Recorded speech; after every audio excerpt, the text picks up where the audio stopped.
हर एक व्यक्ति अपने भूत भविष्य को नहीं देख पाता है, परंतु कुछ ऐसे महापुरुष होते हैं जिनको भूत भविष्य वर्तमान तीनों दिखाई देते हैं। तुम त्रिकालदर्शी मुनिनाथ।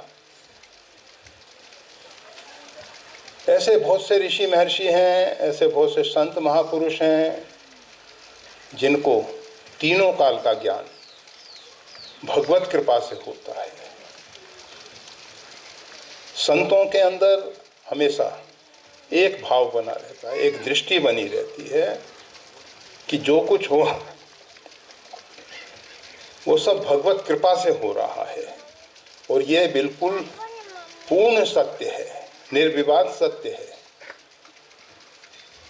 परमात्मा की इच्छा के बिना पत्ता भी नहीं हिलता है। परमात्मा जब चाहते हैं, जैसा चाहते हैं, उस स्थिति में वो पत्ता हिलता है, उतना ही हिलता है जितना परमात्मा चाहते हैं। सृष्टि का छोटे से छोटा कार्य बिना परमात्मा की इच्छा के नहीं होता है। इसके संबंध में एक प्रश्न यहाँ और रखा हुआ है, उसमें फिर बाद में चर्चा करेंगे। पहले थोड़ी इन पुस्तकों के विमोचन के संबंध में चर्चा करके फिर आगे बढ़ते हैं। तो हम ये बता रहे थे कि परमात्मा जो हैं मोते अधिक गुरु ही जिए जानी। स्वयं कहते हैं कि मेरे से अधिक गुरु की महिमा है, मेरे से अधिक गुरु को महत्व दो। हमारे वैष्णव संतों में एक व्यवस्था है, अगर कोई व्यक्ति बिना गुरु को प्रणाम किए भगवान के दरबार में जाता है तो भगवान उसको स्वीकार नहीं करते हैं। हम सब पहले सद्गुरुदेव के चरणों में अभिवादन करते हैं, उसके उपरांत भगवान श्री राम तक पहुंच पाते हैं, इष्ट तक पहुंच पाते हैं, परमात्मा तक पहुंच पाते हैं। परंतु भगवान शंकर त्रिभुवन गुरु, तुम त्रिभुवन गुरु वेद बखाना, आन जीव पांवर का जाना। भगवान शंकर से किसी ने पूछा तो, और वो भी उन्होंने अपनी परम प्रेयसी भगवती भवानी से जो कहा है, इस विश्व में जितनी भी साधनाएं, आत्मकल्याण की साधनाएं, वो भगवान शंकर और पार्वती के द्वारा हम तक पहुंची हैं, हम और आप सब तक, पूरी सृष्टि में। इसलिए वो त्रिभुवन गुरु हैं। और भगवान त्रिभुवन गुरु क्या कह रहे हैं गुरु के विषय में? उमा राम सम हित जग माही, गुरु पितु मात बंधु को नाई। अब परस्पर विरोध दिखाई देता है कि भगवान श्री राम कह रहे हैं मोते अधिक गुरु ही जिए जानी, और त्रिभुवन गुरु कह रहे हैं। बात तो सरलता से समझ में आ जाती है। कोई भी गुरु जो सद्गुरु हैं, जो वास्तविक गुरु हैं, आज गुरु के वेश में अनेक केवल अपनी आकांक्षाओं की पूर्ति के लिए गुरु वेश में क्या क्या कर रहे हैं कहना कठिन है। वैसे तो श्रीमद् गोस्वामी तुलसीदास जी ने ऐसे व्यक्तियों के लिए स्पष्ट कर दिया है, हरहि शिष्य धन, शिष्य का धन हरण करते हैं। हरहि शिष्य धन गुरु शोक न हरहि। वो गुरु जो शिष्य का शोक हनन नहीं करके केवल उसका धन अपहरण करता है, वो घोर नरक में वास करता है। परंतु किसको चिंता है, किसने देखा भूत, किसने देखा भविष्य? आजकल तो लोग कहते हैं जो है सामने है। परंतु हमेशा याद रखो वृक्ष के फल हमको बता देते हैं कि कौन से बीज से ये वृक्ष तैयार हुआ होगा, ये फल लगे होंगे। हमने अपने भूतकाल के कर्म नहीं देखे, परंतु कर्म फल हम भोग रहे हैं। हम भी भोग रहे हैं, अन्य अन्य सभी लोग भोग रहे हैं। वो कर्म फल बताते हैं कि इसके लिए इस प्रकार का बीजारोपण किया गया था। बिना उस प्रकार का बीज बोए ऐसा फल नहीं मिलता है। तुलसी ये तन खेत है, मन क्रम वचन किसान, पाप पुण्य दोई बीज हैं, बवे सो लवे निदान। ये शरीर के माध्यम से, मन से, वाणी से, क्रियाओं के द्वारा जो भी हम कार्य करते हैं उसमें शुभ और अशुभ, पाप और पुण्य दो प्रकार का विभाजन किया गया। जो कार्य सर्वजन हिताय हैं, जो कार्य परहित के लिए हैं, वो सब पुण्य है। और जो व्यक्तिगत सीमित दायरे के लिए, इस विषय में हम नहीं कह रहे हैं, वेद कह रहा है। हमारे यहाँ आर्ष ग्रंथों में वेद जो कहता है, वेद प्रमाण सर्वोपरि है। वेद के ऊपर किसी का प्रमाण नहीं चाहिए। वेद परमात्मा के मुखारविंद की वाणी है। वेद अपौरुषेय है। वेद कहता है, ऋग्वेद कहता है, केवलादो भक्ति केवलाघो भक्ति। वो तो कहते हैं केवल अघ वही है, केवल पाप वही है जो केवल अपने लिए जीता है। अपने आप को हाड़ मांस का पुतला समझ के, अपने आप को मानव समझ के, अथवा अन्य अन्य मान्यताओं से अपने आप को सोच समझ के जो केवल अपने लिए जी रहा है, वो सबसे बड़ा पापी है। निज तन पोषक निर्दय भारी, जो केवल शरीर की तुष्टि पुष्टि में लगे हुए हैं। शरीरम खलु धर्म साधन। ऐसा नहीं है कि शरीर की रक्षा करना कर्तव्य नहीं है। परमात्मा ने हमको शरीर दिया है, परंतु खलु धर्म साधन, आत्मकल्याण के लिए, धर्म के लिए यह शरीर मिला है, ना कि इसको हम बर्बाद कर दें। हम जो इस शरीर के माध्यम से कामनाओं की पूर्ति में लगे हुए हैं, गोस्वामी तुलसीदास जी ने स्पष्ट, काम कभी भी भोगों से तृप्त होने वाला नहीं है। हम कितना ही काम को तृप्त करने की कोशिश करें, कामनाओं को तृप्त करने की, एक इच्छा पूरी होती है, दूसरी इच्छा जन्म लेती है, दूसरी पूरी होती है, और क्रमशः बढ़ती ही चली जाती हैं, बढ़ती ही चली जाती हैं। और जब हमारी इच्छाएं पूरी होने लगती हैं तो हमारे अंदर अहंकार आता है। बहुत से व्यक्ति कहते हुए पाए जाते हैं कि हम जो सोचते हैं वो हो जाता है। भगवान हमारे ऊपर बहुत दया कर रहे हैं, परंतु वो नहीं जानते, ये उनका अहंकार बोल रहा है। भगवान जब कृपा करते हैं तो ददामि बुद्धि योगम तम, भगवान उसको बुद्धि योग प्रदान करते हैं। कौन सा योग? बुद्धि योग। योग अर्थात ये सार्वभौम अस्तित्व एक है, परमात्मा के अतिरिक्त कोई दूसरी सत्ता किंचित मात्र नहीं है, ये योग है। सब जुड़ा हुआ है, ये जितना विश्व ब्रह्मांड है सब जुड़े हुए हैं। हम इससे भिन्न नहीं हैं, हम भी उसके एक अंग हैं, एक अंश हैं। और जैसे एक अंश, एक अंग, जैसे शरीर का हाथ है, अगर शरीर से संबंध विच्छेद कर ले तो ये निर्जीव हो जाएगा, और अगर ये शरीर की सेवा करना बंद कर दे तो रुग्ण हो जाएगा। इसी प्रकार से ये जो समष्टि सार्वभौम अस्तित्व है, इसके हम एक अंग हैं और प्रत्येक अंग को परमात्मा ने कुछ ना कुछ विशेषताएं दी हैं। हाथ से वजन उठा सकते हैं, हाथ से कार्य कर सकते हैं, पैर से चल सकते हैं, नेत्र से देख सकते हैं। प्रत्येक अंग को जिस प्रकार की क्षमता और योग्यता दी है, उसका उपयोग अगर वो शरीर के लिए करता है तो वो अंग भी स्वस्थ रहता है, शरीर भी स्वस्थ रहता है। इसी प्रकार से ये जो सार्वभौम अस्तित्व है, इसका कोई भी अंग अर्थात हम आप सब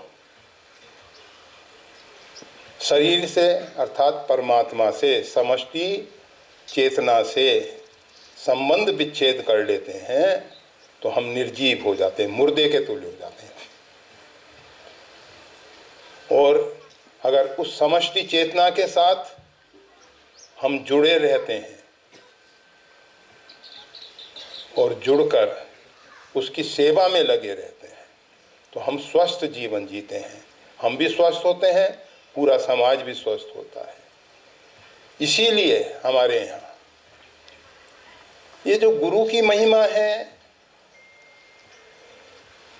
इसीलिए विशेष है कि गुरु स्वयं तो निरहंकारी हैं, जैसा भगवान शंकर कहते हैं, उमा राम समहित जगमाही गुरुपित मात बंधुपूर्ण। उनमें किसी प्रकार का अहंकार नहीं है कि मैं श्रेष्ठ हूँ। वो जानते हैं कि गुरु की महिमा परमात्मा ने बनाई है। परमात्मा जिसको बड़ा बनाना चाहते हैं वो बड़ा हो जाता है। हमारे अंदर अपना बड़प्पन नहीं है। जो बड़ होत सो राम बढ़ाई। परमात्मा जिसको बढ़ाई देना चाहे वो बड़ा होता है। तो गुरु को स्पष्ट दिखाई देता है, गुरु एक निमित्त है। और हमारे जो इस प्रकार की विचारधारा वाले गुरु हैं, दो प्रकार की विचारधारा है गुरु के विषय। आप सब गुरु गीता का पाठ करते हैं। गुरु गीता में गुरु के दो स्वरूप का वर्णन आता है। एक तो गुरुर्ब्रह्मा गुरुर्विष्णु गुरुर्देवो महेश्वर, गुरु साक्षात परब्रह्म तस्मै श्री गुरुवे नमः। गुरु साक्षात परिपूर्णतम ब्रह्म है। ये जो परमात्मा को केवल निर्गुण निराकार रूप में स्वीकार करते हैं, उन लोगों के लिए सगुण साकार रूप में गुरु ही पूर्ण ब्रह्म परमात्मा के अवतार हैं। और जो परमात्मा को सगुण साकार रूप में भी स्वीकार करते हैं, उनके लिए अखंड मंडलाकारम व्याप्तम येन चराचरम तत्पदम दर्शितम येन तस्मै श्री गुरुवे नमः। जो अखंड मंडलाकार परिपूर्णतम ब्रह्म है, तत्पदम दर्शितम येन, उस पद तक पहुँचाने वाले, उस पद को दिखा देने वाले, उस पद का प्रत्यक्ष अनुभव करा देने वाले जो गुरुदेव हैं, तस्मै श्री गुरुवे नमः। तो गुरु दो रूप में, एक रूप में परिपूर्णतम ब्रह्म के रूप में, दूसरा रूप उनका परमात्मा से मिलाने में मध्यस्थ। कबीर साहब कहते हैं, जब तक पत्नी पत्नी का संबंध नहीं हुआ, दूल्हा दुल्हन मिल गए, बात पूरी। बारात पति पत्नी को एक करने के लिए थी। इसी प्रकार से गुरु का दायित्व परमात्मा तक पहुंचाने का है। परमात्मा से मिल गए, परमात्मा में विलीन हो गए, बात पूरी।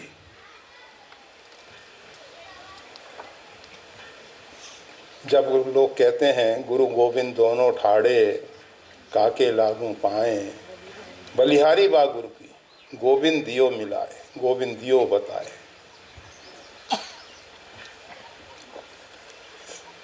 गुरु और गोविंद का जो द्वैत है, दोनों खड़े हैं। द्वैत बुद्धि गई नहीं है। तो गुरुदेव ने कृपा करके बताया कि वो जो परमात्मा है वो ही एकमात्र परम सत्य है, और उसने जिसको भी निमित्त बना दिया है।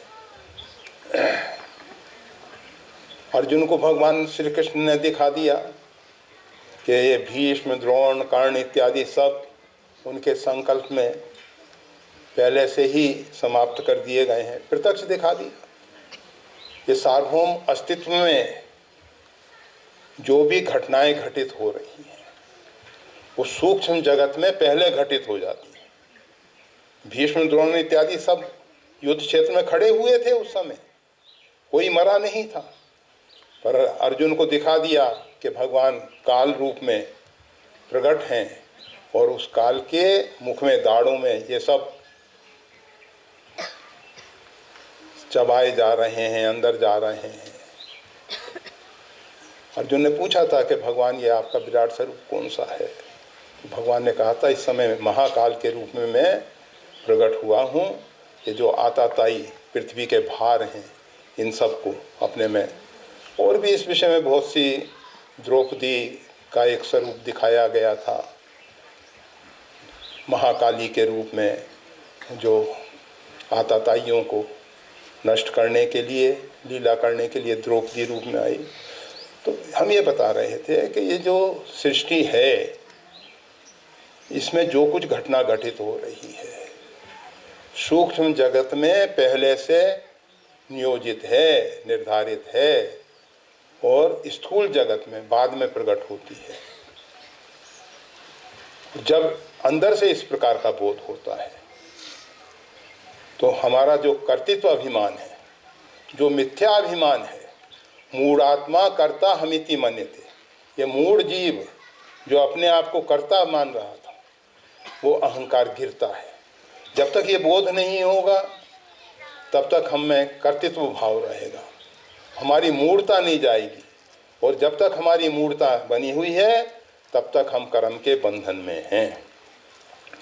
तो सारांश में गुरु महिमा दर्शाता प्रेरक प्रसंग, ऐसे जो भी प्रसंग हैं जिसमें गुरु महिमा प्रकट हो रही है,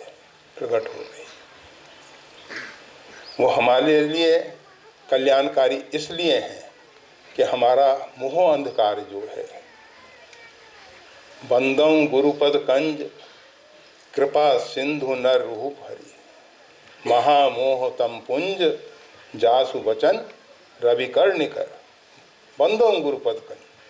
श्रीमद् गोस्वामी तुलसीदास जी गुरुदेव के चरण कमल की वंदना करते हुए कहते हैं, कृपा सिंधु, वो साक्षात कृपा के सिंधु हैं। नर रूप, मनुष्य रूपेण साक्षात हरि हैं वो तो, नर रूप हरि, जिसको वेद कहता है हरि ही ओम,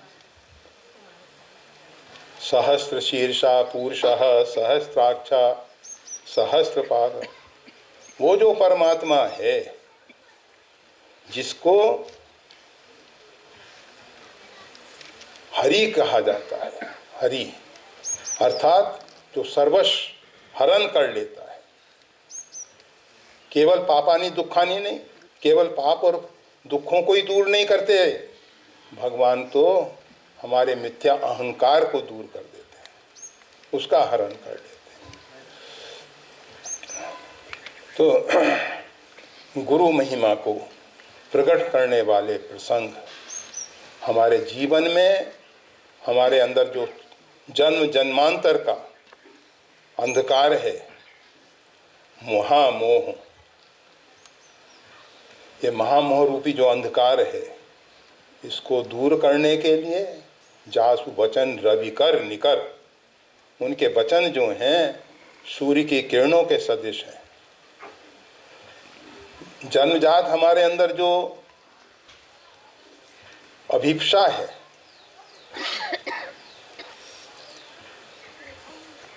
तमसो माँ ज्योतिर्गमय। हम सब अंधकार में जीना नहीं चाहते हैं, अंधकार से प्रकाश की ओर बढ़ना चाहते हैं। मृत्योर माँ अमृतम गमय। हम जन्म लेते हैं, जन्म के साथ प्रत्येक क्षण मृत्यु की ओर आगे बढ़ते चले जाते हैं। लोग कहते हैं बच्चे की आयु इतनी हो गई, हमने इतने आयु के वर्ष बिता दिए हैं, इतने हमारी आयु छीन हो गई है। जब लोग पूछते हैं कि आपकी आयु कितनी है, हम कहते हैं नहीं मालूम भाई, किसको मालूम होगी कितनी है, बीत गई ठीक है। और वैसे हमेशा एक बात याद रखनी चाहिए, ये जीवात्मा जो है इसकी आयु ममे वांशो जीवलोके जीवभूता सनातन। ये जीव जो है परमात्मा का सनातन अंश है, इसकी आयु नहीं गिनी जा सकती। ये भी कालातीत है, ये भी काल से परे है। परंतु अपने स्वरूप को न पहचानने के कारण कर्म के बंधन में फंस के हम सब इस भवाटवी में भटक रहे हैं। तो गुरुदेव हमारे मोह अंधकार को दूर करते हैं। मोह निशा सब सोवनहारा, देखहीं स्वप्न अनेक प्रकारा। यही निश जामिन जागहीं जोगी। गुरुदेव हमको मोह निद्रा से जगा देते हैं, मोह निद्रा को दूर करके हमको अपने स्वरूप का बोध करा देते हैं। और स्वरूप का बोध कर्म की हुई स्वरूप ही चीन है। जब व्यक्ति को अपने स्वरूप का बोध होता है तो कर्म बंधन से उसकी मुक्ति हो जाती है। हमारे जो भारतीय ऋषि महर्षि हैं और जो आर्ष ग्रंथ हैं, उन सब में मुक्ति की महिमा बहुत गाई गई है। अर्थात कर्म के बंधन से हम मुक्त हो जाएं। क्यों? कर्म के कारण हमारे जीवन में ये दुख सुख आ रहे हैं। अगर हम कर्म के बंधन से मुक्त हो गए, उसके बाद जन्म मृत्यु हो, कोई चिंता की बात नहीं है। आपको सबको मालूम है कि जितने महापुरुष हैं असंख्य बार पृथ्वी पर आ चुके हैं, असंख्य बार आने वाले हैं। और भगवान श्री कृष्ण स्वयं अपने श्री मुख से कहते हैं श्रीमद् भगवत गीता में, मेरे और तेरे अनेक जन्म हो चुके हैं। जब भगवान के अनेक जन्म हो चुके हैं तो दूसरा इस जन्म और मृत्यु से कैसे बचेगा? जीव जो है अल्पज्ञ है, नहीं जानता है कि भूत भविष्य वर्तमान में, परंतु भगवान सर्वज्ञ हैं। उनका ज्ञान एक अखंड ज्ञान सीता, उनका ज्ञान अखंड है। और हम सबका ज्ञान उपजई विनसई ज्ञान जिमी पाई कुसंग सुसंग। सत्संग में ज्ञान प्रकट हो जाता है, कुसंग के कारण ज्ञान छिप जाता है। तो ज़्यादा नहीं बढ़े, गुरु महिमा को प्रकट करने वाले जो प्रेरक प्रसंग हैं। वैसे तो ये पुस्तकें बच्चों के लिए कही गई हैं, फिर भी हम ऐसा मानते हैं, हम सभी अभी बच्चे हैं, हम सब अभी बच्चे हैं। और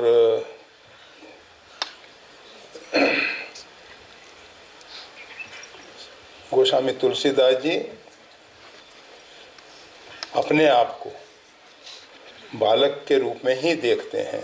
उनके काव्यों में ये सब बात प्रकट होती है। और हमारे यहाँ जो त्यागी तपस्वी संत हैं वो भी अपने आप को बालक के रूप में ही देखते हैं। कारण बालक जैसे निर्दोष, बालक जैसे सरल हुए बिना परमात्मा के दरबार में प्रवेश नहीं होता है। परमात्मा के दरबार में केवल उन्हीं का प्रवेश है जो बालक की तरह निर्दोष हैं, सरल हैं। भक्ति में सबसे बड़ी जो आवश्यकता है वो एक ही है, सरल स्वभाव न मन कुटलाई। हमारा स्वभाव सरल हो जाए, हम सरल चित हों, कुटिलताएं ना हों। योगी जो है साधना करता है, पद्म कर आसन चित कर धीर, जोगी मन में धर ले धीर, नित उठ बालक होए शरीर। पद्म आसन लगा के चित्त वृत्तियों को निरोध करके धैर्य पूर्वक साधना में आगे बढ़ता है तो बालक जैसा सरल हो जाता है, परमात्मा की भक्ति का पाने का अधिकारी होता है। हमेशा ख्याल रखना, ये ज्ञान, कर्म, योग सब कर फल हरि भक्ति सुहाई, ये सब भक्ति के लिए हैं। चाहे हम योग साधना करते हैं अथवा हम ज्ञान योग अथवा कर्म योग जो भी करते हैं, उन सब का ध्येय, उन सब का लक्ष्य एक ही है, भक्ति। तो बड़ा अच्छा है, परमात्मा ने कृपा की है कि इस प्रकार के प्रेरक प्रसंगों को प्रकट करने के लिए लघु पुस्तिका, कलेवर बहुत बड़ा नहीं है, लघु है, अच्छा है, क्योंकि लोगों के पास समय भी नहीं है।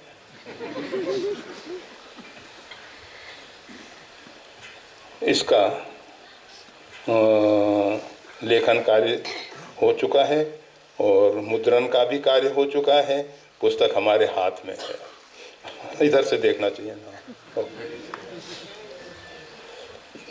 दूसरा, आदर्श बालक। आज समाज में जो हमारी वैदिक परंपरा है, प्राचीन जो हमारी भारतीय संस्कृति है, उसमें माताएं जो हैं बच्चों को सुसंस्कार देने के लिए दृढ़ संकल्प करके गर्भाधान जैसे पवित्र कार्य में प्रवृत्त होती थी। और जब माता पिता उस पवित्र संकल्प से उस गर्भाधान जैसे पवित्र कार्य को करते थे तो फिर उसमें एक आदर्श बच्चे गर्भ में आते थे। उन गर्भों में आने वाले बच्चों को माताएं पुनः दिव्य संस्कारों से भरती थीं, और वो संस्कार कितने मजबूत होते हैं आप जानते हैं। लोग आज कहा करते हैं कि टीवी ने समाज को बिगाड़ दिया, मोबाइल ने समाज को बिगाड़ दिया, एक दूसरे के ऊपर आरोपण करते हैं कि इस कारण से समाज बिगड़ रहा है, इस कारण से समाज बिगड़ रहा है। परंतु वास्तविकता क्या है? समाज को बिगाड़ा है हमने, आपने, उन माता बहनों ने जिन्होंने गर्भस्थ शिशु को सही संस्कार नहीं दिए। अगर माताएं बहनें अपने शिशु को सही संस्कार देती तो बच्चों का बिगड़ने का कोई प्रश्न ही नहीं है। प्रहलाद को राक्षसों ने, और राक्षसों में भी शुक्राचार्य जी के पुत्र संड और अमर्क, गुरु रूप में हिरण्याकशिपु की प्रेरणा से भगवत विरोधी ज्ञान दे रहे थे, परंतु प्रहलाद के ऊपर कोई असर नहीं हुआ। प्रहलाद उन दुष्ट बालकों के बीच में, राक्षसी आसुरी प्रवृत्ति वाले बच्चों के बीच में रहते हुए भी नहीं बिगड़ सका, उसका कोई कुछ नहीं बिगाड़ सका। तुलसी जे उत्तम प्रकृति का कर सके कुसंग। अगर कोई व्यक्ति उस कक्षा में पहुंच गया है तो कुसंग उसका कुछ नहीं बिगाड़ सकेगा। कुसंग किसका बिगाड़ता है? जिसको माता के गर्भ में सही संस्कार नहीं मिले। अगर माता के गर्भ में बच्चों को सही संस्कार मिल जाए, बच्चे कभी नहीं बिगड़ सकेंगे। संतान को जन्म देने से पूर्व माता पिता दृढ़ संकल्प करें कि हमारी संतानें पृथ्वी का भार नहीं होंगी, पृथ्वी के लिए आभूषण होंगी, पृथ्वी को सजाने के लिए, संवारने के लिए, उसकी शोभा कांति को बढ़ाने के लिए होंगी।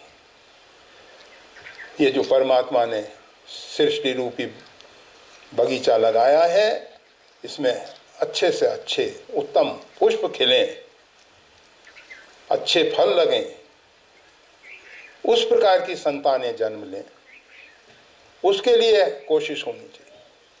तो वो संस्कार सबसे अधिक जो प्रबल संस्कार हैं माता के गर्भ में। माताएं सोचती हैं हम टीवी देख रहे हैं, अभी तो बच्चा तो नादान है, इसको क्या समझ में आता है, अभी तो 2 महीने का है, 4 महीने का है, ये क्या समझेगा। परंतु गर्भ में बच्चा कितने दिन का था,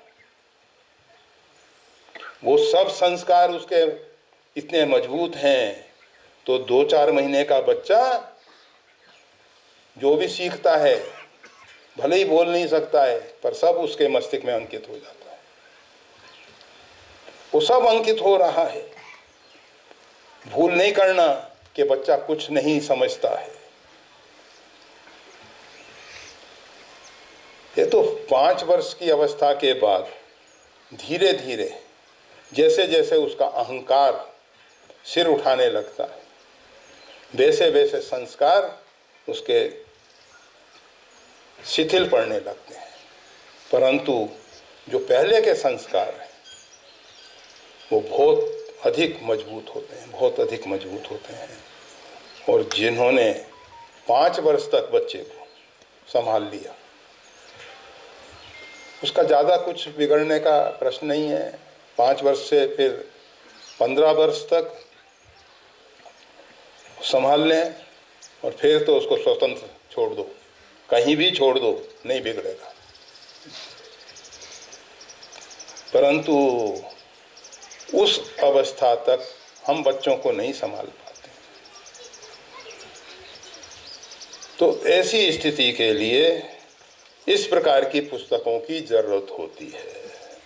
ये जो आदर्श बालकों का चरित्र इस पुस्तक के माध्यम से आप सबके पास पहुंच रहा है, आपके बाल गोपाल तक पहुंचेगा। अच्छा कार्य है, अच्छा कार्य है। अगर हम किसी भी प्रकार से इस परमात्मा की बनाई हुई सृष्टि में सुसंस्कार देने में निमित्त बन जाएं तो हमारा अहोभाग्य। आप कितने ही उपहार दे दो बच्चों को, कितनी ही सुविधाएं दे दो, और बच्चों के लिए जो अधिकांश माता पिता कर रहे हैं, धन कमाते हैं माता पिता बच्चों के लिए, परंतु ये सबसे बड़ी भ्रांत धारणा है। बच्चों के लिए जो धन कमा के रख जाते हैं, बच्चों को बिगाड़ते हैं। क्योंकि उनको पहले से मालूम है कि बच्चा नालायक है, धन नहीं कमा सकेगा, इसलिए तो हम कमा के रख रहे हैं। अगर बच्चा योग्य है, वो राजस्थान में कहा जाता है, पूत सपूत तो क्यों धन सींचे, पूत कपूत तो क्यों धन सींचे। अगर पुत्र सुपुत्र है तो क्यों उसके लिए धन संग्रह कर रहे हैं। वो स्वयं उपार्जन कर लेगा, आपसे 10 गुना उपार्जन करेगा, 1000 गुना उपार्जन कर लेगा। और अगर कुपुत्र है तो जो भी आपने लाखों गुना कमा के रखा हो, करोड़ों गुना कमा के रखा हो, अरे पूरे विश्व की संपत्ति उसको दे दी हो, वो क्षण मात्र में जुए में बर्बाद कर देगा। इसलिए बच्चों के लिए अगर कुछ देना है तो आदर्श संस्कार देने हैं। बच्चों को आदर्श बालक के रूप में समाज के बीच में लाना है। हम अपने बच्चों को बिगाड़ें ना, हम अपने बच्चों को समाज में एक आदर्श रूप में उपस्थित कर पाएं, यही बच्चों को सबसे बड़ा उपहार है, सबसे बड़ा उपहार है। तो अच्छा है आदर्श बालकों, और ये 2 लघु पुस्तिकाएं आज इनका विमोचन हुआ। इसके लेखक परमात्मा ने जिसको निमित्त बनाया है, अर्थात विपिन भाई पटेल सौभाग्यशाली हैं। उनको निमित्त बना के परमात्मा ने ऐसा पवित्र कार्य कराया है, अच्छी बात है। आप सबके लिए भी प्रेरणा है कि आप सब भी इस दिशा में, जिससे जो कुछ हो सकता है, अर्थात समाज को सही रास्ते पे लाने के लिए पहले हम स्वयं समाज के लिए एक आदर्श बने। अगर हम नहीं बन सकते हैं तो हमको एक आदर्श अपने जीवन में सामने रखना होगा। वो आदर्श है परमात्मा श्री राम। रामो विग्रहवान धर्म, वो परमात्मा जो है साक्षात धर्म का विग्रह है। भगवान एक आदर्श है हमारे, इसीलिए ये मंदिरों की तरफ इतना आकर्षण है। और हमारे भारतीय प्राचीन समय से लेके वर्तमान तक जो समझदार लोग हैं, उन्होंने मंदिर मठों का निर्माण किया, क्योंकि हमारे जीवन में एक आदर्श सामने होना चाहिए। उस आदर्श का स्मरण प्रातः मध्याह्न संध्या समय हम कर सकें, त्रिकाल उसका चिंतन कर सकें। वो आदर्श हमारे मन मस्तिष्क में इतना छा जाए कि उसके अतिरिक्त हम कुछ दूसरा ना देखें, ना सुने। तो उन सबके लिए ये कार्य करने जैसा है। और जिसको भगवान जितना अनुग्रह करें, कृपा करें, करना चाहिए। तो इन पुस्तकों के विषय में बस आज इतना ही। अभी एक प्रश्न बाकी है। समय तो पूरा हो गया है, पता नहीं समय कब पूरा होता है, कब प्रारंभ होता है, हम भी नहीं जानते।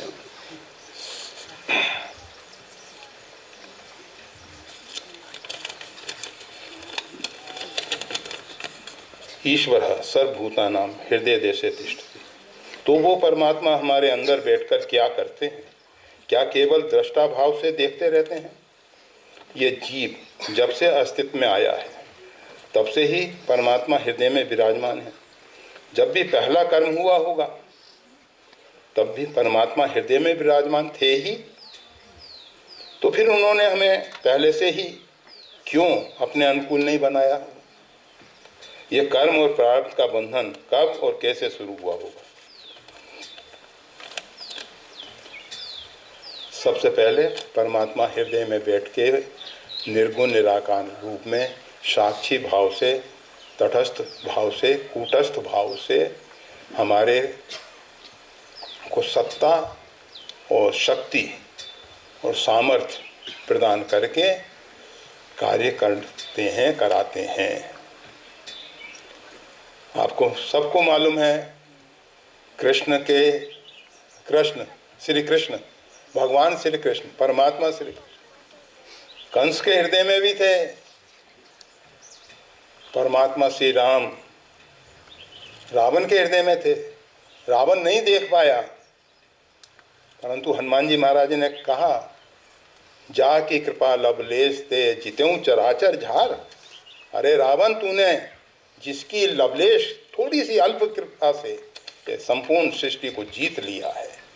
तेरे पास आज जो भी वैभव है, ऐश्वर्य है, संपदा है, हमारे भगवान श्री राम ने कृपा करके, करुणा करके तेरे को दी है। पर रावण नहीं देख पाता था, उसका अहंकार इतना बढ़ चुका था। वो सोचता था नहीं, ये सब हमने अपने तपोबल से पाया। लोग कहते हैं ना, ये सब हमारे खून पसीने की कमाई है। अरे खून पसीना कहाँ से आ रहा है? खून पसीना आप बना लेते हो क्या?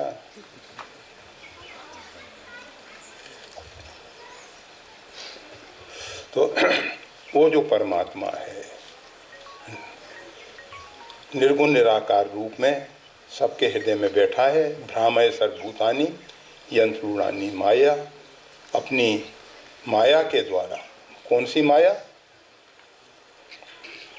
आदि शक्ति जय जग उपजाया, सोई अवतरी मोर ये माया। वो आदि शक्ति भगवती जगदम्बा, इच्छा शक्ति, द्रव्य शक्ति, क्रिया शक्ति, जिनसे सारा संसार चलता है। हमारे मन में जो भी संकल्प विकल्प होते हैं, मनन करते हैं, चिंतन करते हैं, वो सब इच्छा शक्ति का कार्य है। उसको क्रियान्वित करना क्रिया शक्ति का कार्य है, और क्रिया शक्ति को साधन प्रदान करना द्रव्य शक्ति का कार्य है। इच्छा शक्ति को हम सब सरस्वती के रूप में देखते हैं, क्रिया शक्ति को हम पार्वती जी के रूप में देखते हैं, और द्रव्य शक्ति को हम लक्ष्मी जी के रूप में देखते हैं।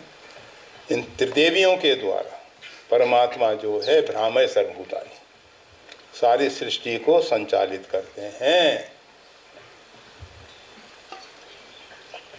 इसके अतिरिक्त संसार में और कुछ नहीं हो रहा, अर्थात परमात्मा के द्वारा ही सब कुछ हो रहा है। फिर भी जीव के अंदर जो मिथ्या अहंकार है, कर्ता हमिति मन्यते, वो अपने आप को कर्ता मान बैठा है। इस कारण से वो कर्म के बंधन में है।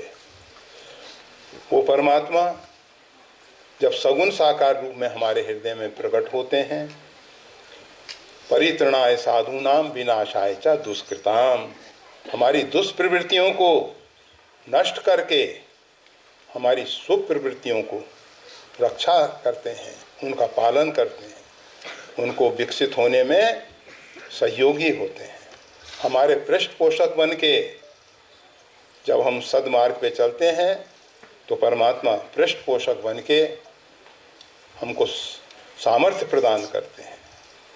और जब दुष्कर्मों में हम कदम रखते हैं, तो वो हमारा कदम खींच देते हैं, अर्थात दुष्प्रवृत्तियों से हमारी रक्षा करते हैं। परंतु कौन सा परमात्मा? सगुण साकार रूप में जो परमात्मा है। इसीलिए उस परमात्मा को हृदय में प्रकट करने की जरूरत है। कबीर साहब जैसा कह रहे हैं, सब घट मेरा साईं, सूना घट नहीं कोए, बलिहारी बा घट की जा घट प्रगट होए। वो परमात्मा सबके अंदर निर्गुण निराकार रूप में हैं, परंतु बलिहारी बा घट की, जिसके हृदय में वो परमात्मा सगुण साकार रूप में प्रकट हो गए, वो बलिहारी का पात्र, वो धन्यवाद का पात्र है, वो धन्य है। तो हम सबको साधना करनी है परमात्मा को सगुण साकार रूप में लाने की। समय के अनुरूप थोड़ा थोड़ा ही इसमें चर्चा कर पाएंगे।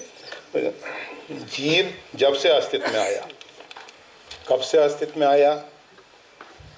सृष्टि अनादि है, जीव अनादि है, परमात्मा अनादि है।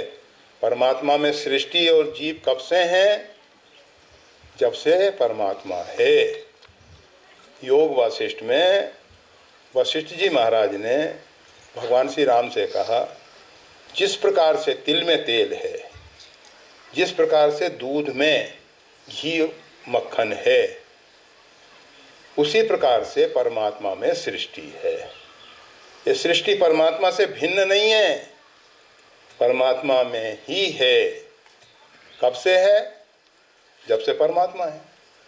और परमात्मा का आदि अंत नहीं है। इसी प्रकार से जीव का भी आदि अंत नहीं है, सृष्टि का भी आदि अंत नहीं है। पृथ्वी में प्रलय होता है, एक पृथ्वी लय को प्राप्त होती है, असंख्य पृथ्वियों के विस्तार हो रहे हैं। हम तो केवल एक इस पृथ्वी से परिचित हो रहे हैं थोड़ा बहुत, परंतु हमारी जैसी ये पृथ्वी है, ऐसी इस अंतरिक्ष में कितनी पृथ्वियां हैं। योग वासिष्ठ में वशिष्ठ जी महाराज कहते हैं, सूर्य की किरणों में, जब सूर्य की किरणें घर में आती हैं तो धूल के कण त्रिश्रेणु के रूप में दिखाई देते हैं। छोटे छोटे त्रिश्रेणु होते हैं, उनकी गणना करना संभव है, परंतु सृष्टि कितनी है उसकी गणना करना संभव नहीं। क्यों नहीं? क्योंकि असंख्य सृष्टियां प्रकट हो रही हैं, असंख्य लय को प्राप्त हो रही हैं। एक तरफ सृजन का कार्य चल रहा है, एक तरफ परावर्तन का कार्य चल रहा है। तो ये सृष्टि में इस प्रकार से खेल हो रहा है। असंख्य पृथ्वियां प्रकट हो रही हैं, कहीं प्रलय हो रही है, कहीं प्रारंभ हो रहा है। ऐसा नहीं है कि सब जगह प्रलय एक साथ होती होगी, सब जगह प्रारंभ एक साथ होता होगा। इस प्रकार से असंख्य सृष्टियां हैं। तो उन्होंने जब भी पहला कर्म हुआ होगा, पहला है ही नहीं, आदि अनादि बात समाप्त, क्योंकि अनादि है। पहला कर्म का प्रश्न खत्म हो गया। ब्रह्मा जी को परमात्मा आदेश देते हैं कि जैसा आपने पूर्व में सृष्टि का विस्तार किया था, उसी प्रकार से आप पुनः विस्तार करें। अब वो पहले कब और कैसे क्या हुआ है? जब से परमात्मा है तब से सृष्टि है, पहले से ही है सृष्टि, इसी प्रकार से चलती आ रही है। कर्म का बंधन पहले से है। इसके विषय में पहला कर्म हुआ होगा, ये प्रश्न अपने आप में सही नहीं है। लोग जब कहते हैं कि पहले बीज हुआ कि वृक्ष हुआ, मुर्गी हुई कि अंडा, हम हमेशा कहा करते हैं ये पृथ्वी एक दिन अग्नि का धधकता हुआ गोला था। अगर कोई बीज उसमें रह सकता है क्या? उसके बाद धीरे धीरे धीरे पृथ्वी शीतल होते होते फिर उस पर असंख्य वनस्पतियां आ गई। ये सब परमात्मा के संकल्प में है और अपने आप हो रहा है। कर्म का बंधन जीव के लिए केवल इसलिए है क्योंकि वो अपने आप को कर्ता मान बैठा है। अगर हमारा ये मिथ्या अहंकार गलित हो जाए कि हम करने वाले हैं, तो वो कर्म के बंधन से हम मुक्त हो सकते हैं। परंतु ये अहंकार इतनी आसानी से जाता नहीं है। चित्त के अंदर असंख्य वृत्तियाँ हैं। एक वृत्ति को दवाएं दूसरी वृत्ति सिर उठा लेती है, दूसरी को दवाएं तीसरी वृत्ति उठाती है सिर। असंख्य वृत्तियाँ इस प्रकार से हमारे सामने उभर के आती हैं और कहीं ना कहीं हमारा जो छिपा हुआ अहंकार है वो दिखाई दे जाता है। और ये अहंकार जो है पूर्ण रूपेण अहंकार शिव बुद्धि अज, समष्टि जगत का जो अहंकार है वो शिव है और वो शिव ही इसको समा सकते हैं। गुरु बंदों गुरुदेव के विषय में, गुरुदेव जो हैं शंकर रूप में हैं। वक्रोपि चंद्र सर्वत्र वंदिते वंदे बोधमयम नित्यम गुरुम शंकर रूपिणम। वंदे बोधमयम नित्यम गुरुम शंकर रूपिणम। गुरु जो हैं शंकर रूप में हैं, उनकी कृपा करना के बिना यह अहंकार जो है गलित नहीं होता है, ये लय को प्राप्त नहीं होता है। समष्टि अहंकार में ये जाके विलीन होने वाला है, उससे पहले ये गलित होता नहीं है। हमेशा ख्याल रखना चाहिए, किसी का भी नाश नहीं होता है। ये पंच तत्व रूपांतरित होते रहते हैं। जीव वो भी नित्य है, इसलिए अहंकार का भी नाश नहीं है। वो सदाशिव में, महाशिव में, शंकर जी में समाहित हो जाता है, मिल जाता है। और बस एक ही उपाय है, त्रिभुवन गुरु भगवान शिव कृपा करके हमारे इस मिथ्या अहंकार को अपने में विलीन कर लें। तो बस इस विषय में परमात्मा ने पहले से ही हमें अनुकूल क्यों नहीं बनाया हो। परमात्मा ने तो आपको पहले से अपने अनुकूल बनाया था, परंतु आप सब, हम सब जबते इस समाज को अपना मान बैठे, परमात्मा को भुला दिए और समाज ने हमारे अंदर जो भ्रांत धारणाएं भर दी, उसके कारण हम बिगड़ गए हैं। एक बच्चा जन्म के साथ किसी ऐसे व्यक्तियों के द्वारा अपहरण कर लिया गया और अब वो बच्चे को तो मालूम नहीं है कि मेरा जन्म कहाँ, कब और कैसे हुआ है। वो अपहरण करने वालों को ही अपना सब कुछ मान बैठता है और फिर उनके द्वारा जो दिए गए संस्कार हैं उनको ही वो अपना लेता है। ऐसा होता है कि कोई कोई बच्चे, माताएं जन्म देने के साथ हॉस्पिटल में ही छोड़ के चली जाती हैं। हमारे पास फ़ोन आया था अभी कुछ दिन, 2-4 दिन पहले, कि अभी ऐसा बच्चा है जिसके माता छोड़ के चली गई है, किसी भी कारणवश छोड़ के चली गई होगी, जो भी हुआ होगा। कुंती जैसे पानी में तो नहीं बहाया, कम से कम इतना तो उसने है दया कर दी कि हॉस्पिटल में छोड़ के चली गई, प्रसूति गृह में छोड़ के चली गई, हॉस्पिटल नहीं सिर्फ। तो ऐसे बच्चे अब जहाँ पलते हैं उसी को अपना माता पिता मान लेते हैं, उसी का गोत्र, उसी का सब संस्कार और सब बातें कर। उसी प्रकार से हमारी स्थिति है।